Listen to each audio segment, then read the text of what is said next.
आपल्या गोठ्यामध्ये जे काही जनावरं असतात त्या जनावरांच्या ओळखण्यासाठी म्हणून आपण त्यांच्या कानामध्ये बिल्ला मारत असतो.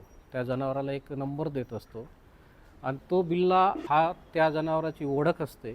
छोटा जर वासरू असेल किंवा मोठी गाय जर असेल तर त्या नंबरच्या आईवडिलाची हिस्ट्री काय होती, त्याची जन्मतारीख काय आहे आणि नंबर दिल्यामुळे आपल्याला हा सर्व जो रेकॉर्ड आहे हा सर्व रेकॉर्ड आपल्याला आपल्या रजिस्टरमध्ये किंवा ह्या सगळ्या नोंदी आपल्या रजिस्टरमध्ये आपल्याला ठेवता येते.